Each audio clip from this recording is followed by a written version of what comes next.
अस्सलाम वालेकुम। कैसे हैं आप सब? उम्मीद करती हूँ कि सब ठीक होंगे। तो आज बनाएंगे रसमलाई और इसे मज़ीद ठंडा करेंगे फ्रिज में रखने के लिए, तो बहुत मज़ा आने वाला है। तो रहिए वीडियो में हमारे साथ। तो करते हैं आज की रेसिपी को शुरू। बिस्मिल्लाहिर्रहमानिर्रहीम। आज बनाऊंगी मैं रसमलाई, जिसके लिए मैंने दूध बॉईल करने के लिए चूल्हे पे रखा है। दूध मैंने लिया है 1 लीटर। जब तक दूध का आएगा बॉईल तो मैं तब तक बनाऊंगी रसमलाई। रसमलाई बनाने के लिए मैंने लिया है लजीजा रसमलाई का 1 पैकेट। इसे एक बाउल में निकाल लेते हैं।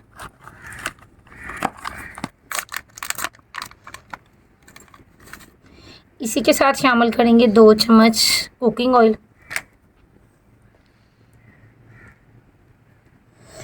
ऑयल डालने के बाद इसे अच्छे से मिक्स करेंगे। और मैंने लिया है 1 अंडा, इसे एक प्लेट में तोड़ लेंगे। अब अंडे को अच्छे से फेंट लेंगे। अंडे को शामिल करेंगे रसमलाई के पाउडर में। आपको जितनी ज़रूरत हो आप उतना डाल सकते हैं। मैं पहले डालूंगी आधा अंडा और अच्छे से करूंगी मिक्स। रसमलाई के पाउडर में मैंने अंडे को मिक्स करने के बाद इसे 15 मिनट के लिए पड़ा रहने दिया था। अब ये थोड़ा सा गाढ़ा हो चुका है और दूध को मैंने बिल्कुल हल्की फ्लेम पे रखा था। अब उसमें शामिल करेंगे चीनी शामिल करूँगी 3 चम्मच। चीनी अपने टेस्ट के मुताबिक कम या ज़्यादा कर सकते हैं। चीनी डालने के बाद दूध को पकाएंगे 2 से 3 मिनट के लिए मज़ीद, और ये दूध अच्छे से गाढ़ा हो जाए। मैंने लिया है दूध फुल क्रीमी। हाथों को ऑयल की मदद से ग्रीस करेंगे।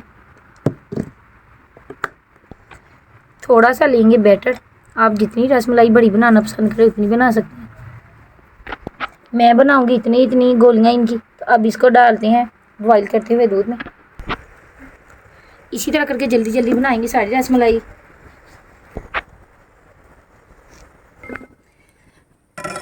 माशाल्लाह से मज़ेदार सी रसमलाइयाँ बन रही हैं और अच्छे से फूल चुकी हैं। इसे पकाएंगे मज़ीद 2 मिनट के लिए। और अगर आप दूध को ज़्यादा गाढ़ा करना चाहें तो खुश्क दूध का पाउडर भी डाल सकते हैं।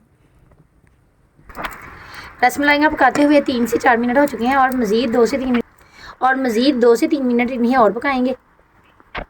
आप कोई भी ड्राई फ्रूट इस्तेमाल कर सकते हैं।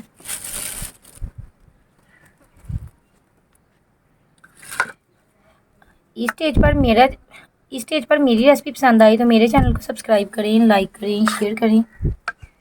उम्मीद करती हूँ आप सबको मेरी ये रेसिपी ज़रूर पसंद आएगी। इसी के साथ इसे करते हैं चेक। कितनी नरम और सॉफ्ट बनी, अंदर से बिल्कुल पक चुकी है। इसी के साथ लेती हूँ इजाज़त। अपनी दुआ में रखिएगा याद। तब तक के लिए अल्लाह हाफिज़।